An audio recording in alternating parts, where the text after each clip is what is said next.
একবার ঘাটালে বন্যাক্লিষ্টদের সেবা কার্য থেকে 3 দিনের ছুটি নিয়ে জগদ্ধাত্রী পুজোর সময় জয়রামবাটি যাই। মা তাহার কিছু আগে দেশে এসেছেন। আমার সঙ্গে অতুলও গেছিল। সে এইবার শ্রী শ্রীমাকে প্রথম দর্শন করে। আমরা কামারপুকুর হয়ে এবং রঘুবীরের প্রসাদ খেয়ে গেছিলাম। যেতেই আশু মহারাজ বললেন, এসেছ, বেশ করেছ। মা কেবল বলছেন ভক্তেরা কেউ এলো না, চলো এবার প্রসাদ পেতে বসো। আমরা গিয়ে মাকে প্রণাম করলাম। মা জিজ্ঞাসা করলেন, কোথা থেকে এলে? বললাম, ঘাটাল থেকে। মা বললেন, বসো, এবার প্রসাদ খাও।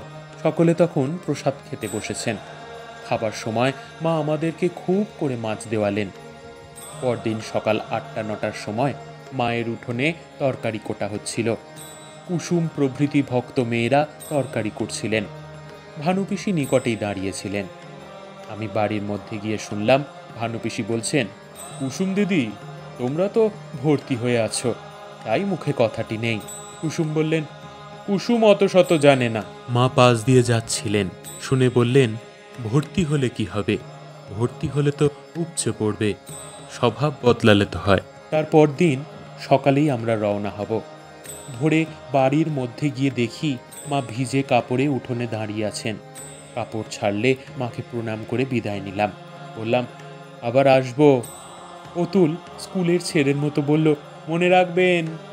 ঘাটালের সেবা কার্য শেষ করে পয়লা পৌষ আমি পুনরায় জয়রামবাটি রওনা হলাম। অতুল বহু দূর অবধি সঙ্গে এসে পথ দেখিয়ে দিয়ে গেল। সন্ধ্যার কিছু আগে আমি জয়রামবাটি পৌঁছে দেখি মা তাহার ঘরের বারান্দায় পা মেলে হাঁটুতে বাতের জন্য ঔষধ দিচ্ছেন। আমি প্রণাম করে বসলাম। জিজ্ঞাসা করলাম, এ আবার কি ওষুধ দিচ্ছ? মা বললেন, এ একজন বলেছিল এই পাতা বেটে দিতে। সমস্ত দিন খাওনি? চেহারা দেখেই বুঝেছিলেন। আমি না বলায় বললেন, পথে মিষ্টি টিষ্টি কিছু খেলে না কেন? রামজীবনপুরে দোকান আছে তো।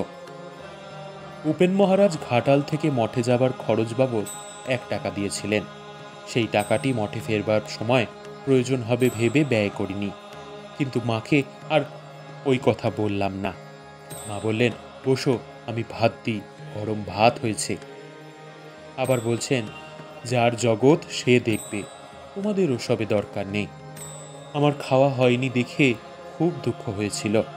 মা তাড়াতাড়ি ভাত, ডাল, তরকারি ও আরও কি কি নিজেই এনে দিলেন।